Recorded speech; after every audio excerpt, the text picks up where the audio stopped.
Wassail, you beautiful people. I've been on several trains here, and I wanted a carriage to myself so that I could do a reading in motion.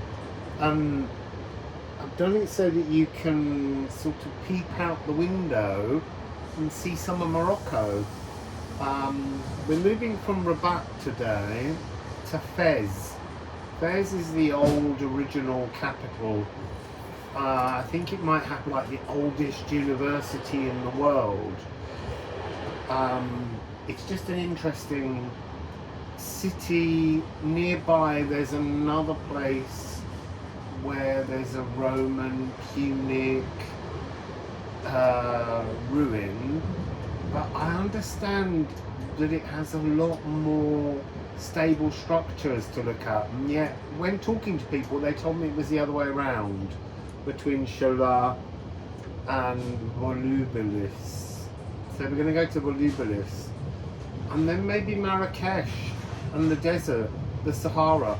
Oh, I think this might be the man with the coffee coming down, and I'm so thirsty. So if he turns up, I'm going to stop the video and get a coffee, because I walked so far this morning I didn't have anything to drink.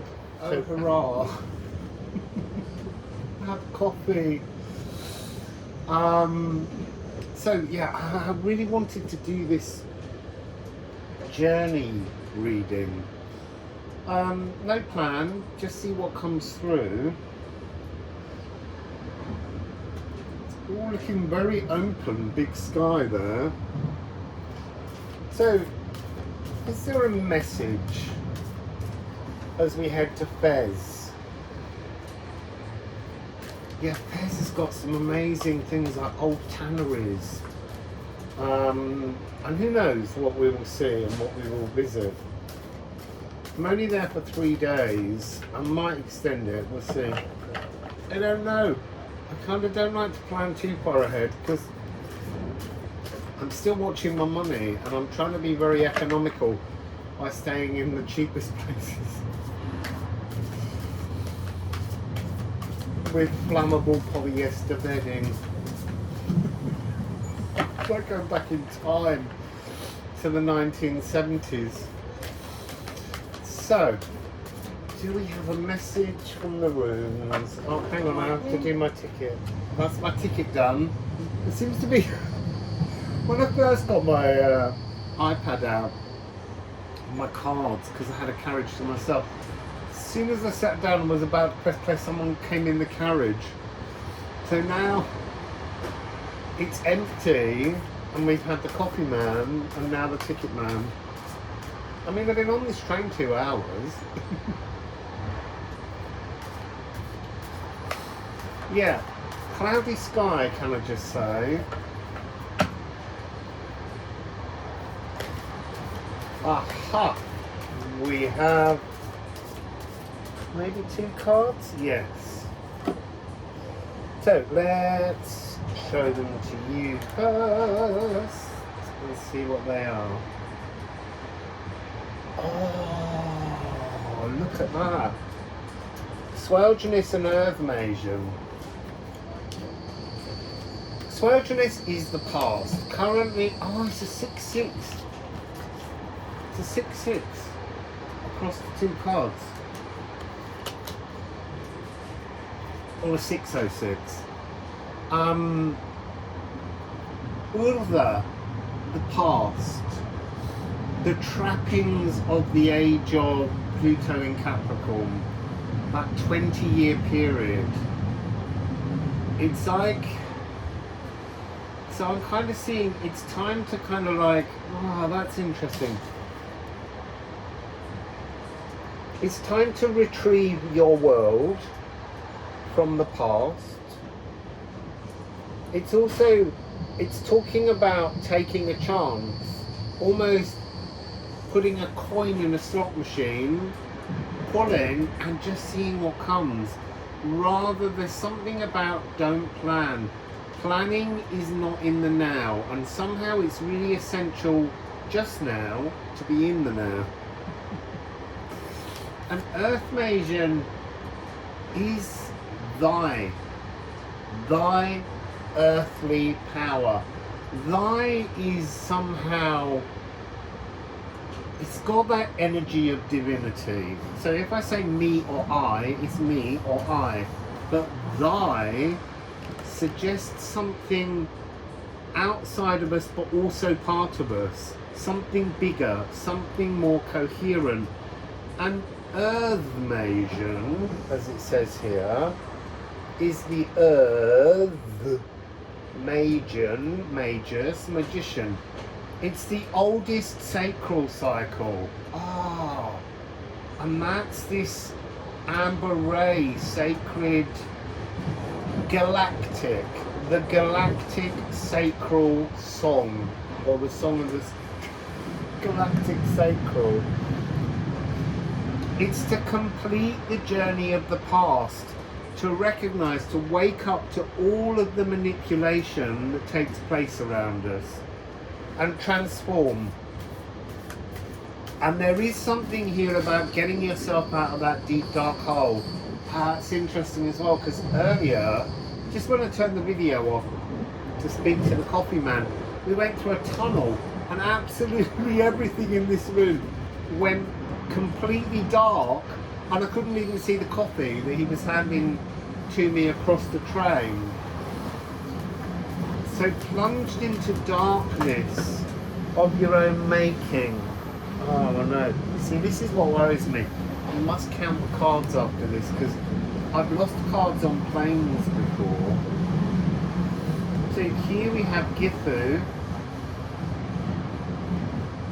and Elks.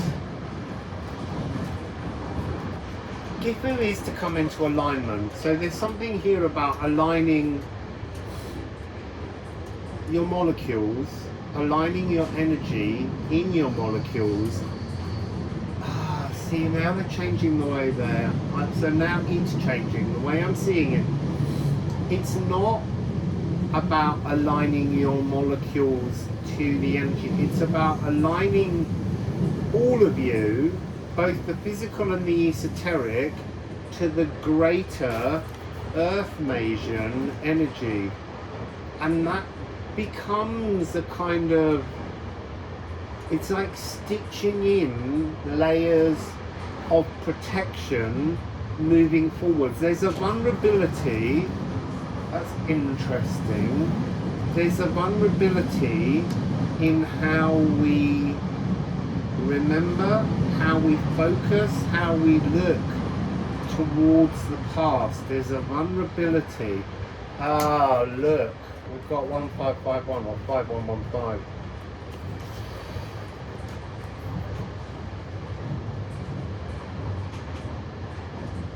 That's hard.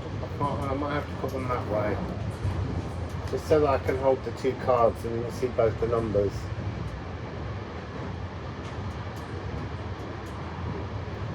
So the energy here is to be protected from the past, to draw a line under, to shut the curtains on the view out of the window into the past, to look only at the view now, to not self-reflect. There's something about self-reflection that was part of a trap, a manipulation, something to slow us down. So let's have a musical alchemy of astrology and see what we get. It's getting quite warm in this carriage. Ooh, look at that lovely little bit of light. You see, the light is following me at the moment because it wants to talk about there being new light codes that are flashing in and out of time. I've also got a bit of phlegm. It's not like I'm getting a head cold. I won't be. But that's also part of detoxifying. I'm loving that sun.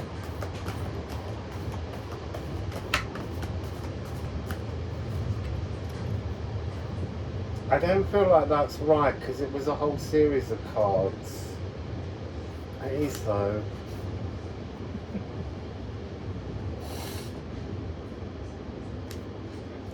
So I'm going to put this over here.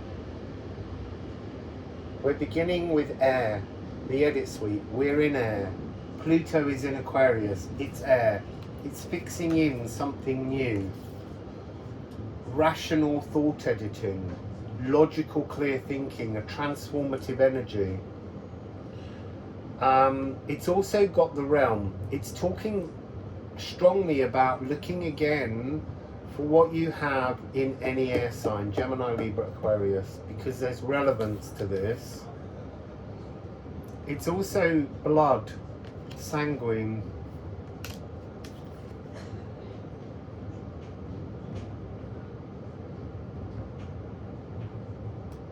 Maturity, elves. Yeah, air enters the lungs to oxygenate the blood. This is breath. This is new breath. Breath that will bring transformation. Oh, it's slowing down. Not sure why. There's massive, big aloe vera plants and lovely little rivers. So, air, edit, and then look.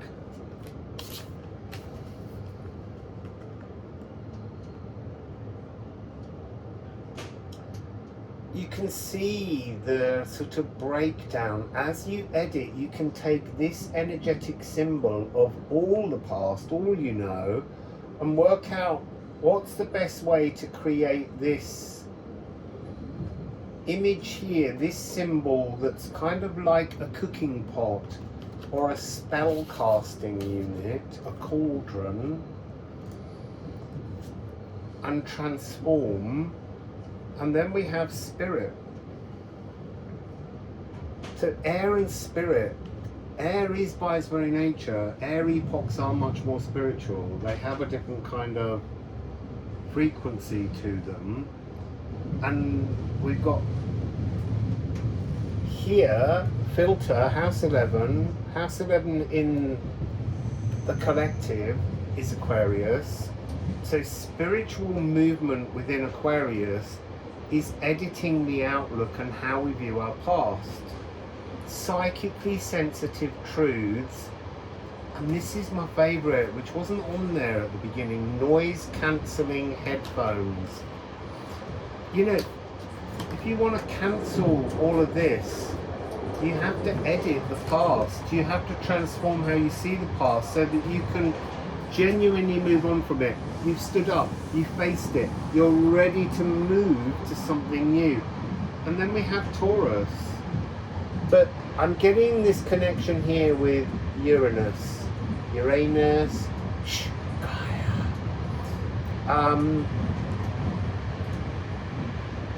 Uranus is in Taurus at the moment and will be moving by about July. I have to check that. Into Gemini. So there will be a new energy, but the fact that it's connecting at the moment to Taurus is about fixing in something new. This past has gone. This new galactic sacral frequency, this amber ray energy, that's the new thing that's amassing density, and it's not fast. Because generational transformations take place over periods of time. The fact that we've got Pluto's moved into 0 degrees of Aquarius, Neptune's going to move into 0 degrees of Aries, Saturn's going to move into 0 degrees of Aries, and then Uranus is going to move into 0 degrees of Gemini, along with Sedna, the very farthest frequency of our understanding of our place in the cosmos. It's all up for transformation. The Swan transformation. House 6, House 11.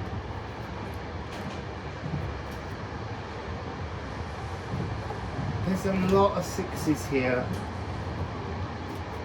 So, 6, 6, 6, 6, 9, but 6, 6. So that's 1, 2, 3, 4, 5. Any more?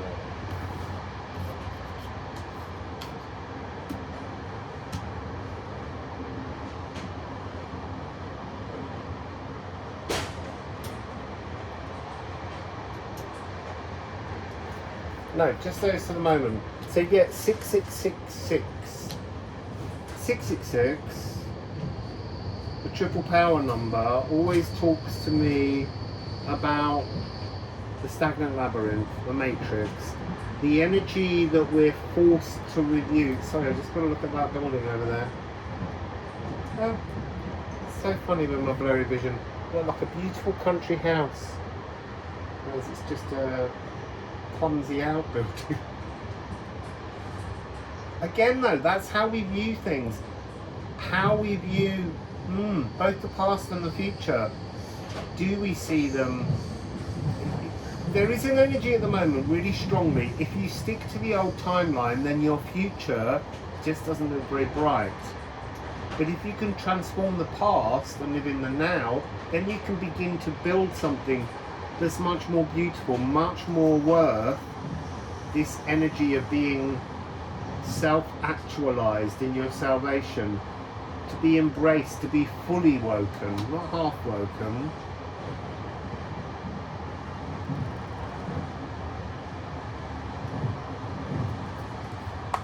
Oh gosh, that was so lovely. So let's just get one more card from Alchemy of Astrology, just because that group came in one bunch.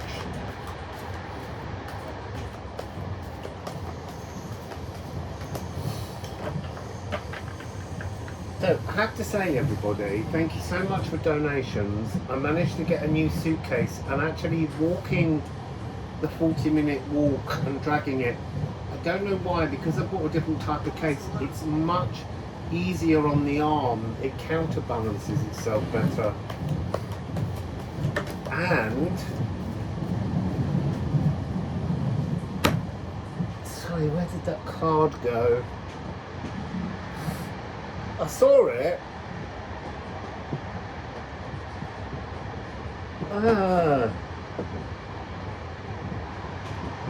Hang on. So, Apis the Bull, Moon in Taurus. And Taurus. So it really is something about get a grip of your emotions and fix them in better.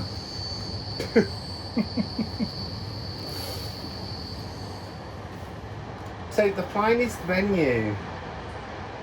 But this card's really been speaking so much about remember the divinity within. So during the age of Apis, age of Taurus, started out of Egypt, during that period, the worship of the bull, which was important, that was the main religion, became so fixed that the divinity within was seen as only without. So suddenly God was outside of us and no longer inside of us. And so we're really seeking to bring that change back, to have a remembrance that spirit blows within every cell of our body. And so the editing is almost the removal of the mundane. That's interesting. There's some coding change taking place in the blood. And as soon as I get a sensible, suitable space where I can have a bit of privacy, oh, my ears are clicking.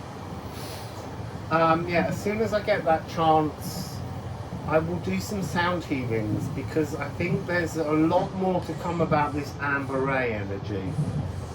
I know that it's a frequency we don't hear of often, but it really is this, it's a mixture, a composite energy of the galactic influence between our galactic solar plexus and our galactic sacral.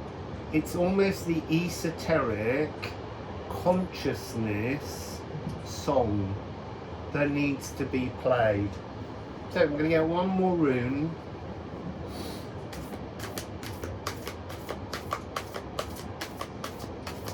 And then I might just edit this together while I'm sitting on the train and post it for you all.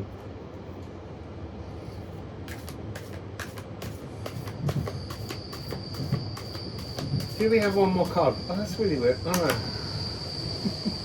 I thought a whole bunch of cards had jumped out and I missed them.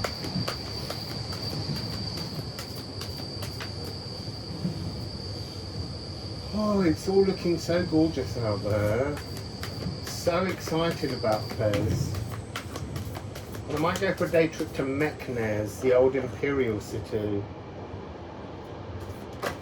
There we go. Now that is a really interesting message.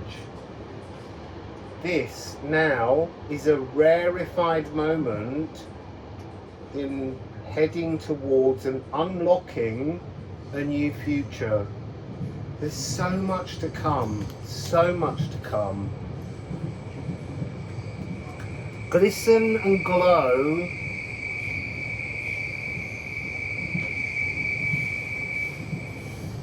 Glisten and glow like stardust, dispelling your briars to stroll with Skuld. So Skuld is the norn of the future, the youngest, because the future has yet to unfold. And the briars are the energies of how we consider our past, and that grows briars over our option and possibility to break into a new and better future. It's all lining up, it's all lining up. Sorry, the views are gorgeous at the moment. So, yeah, it's all lining up. I'm going to pick up the camera and just hold you over here. So, Wassail, I'll let you see the view for a bit.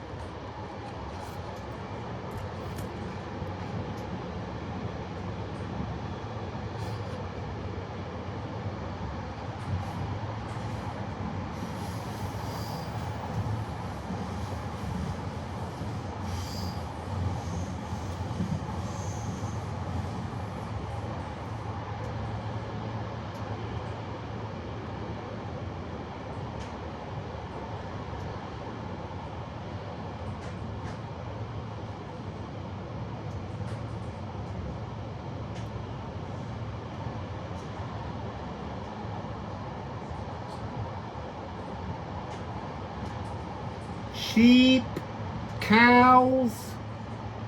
See, that's interesting.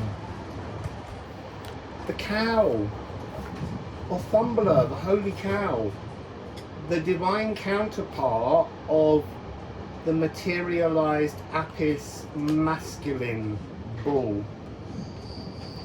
Still an important energy, and it's been following me all the while we've been in Morocco. Yeah, there might have to be a separate reading, even though I think I understand it. We'll still see what comes. Anyway, I'll see you.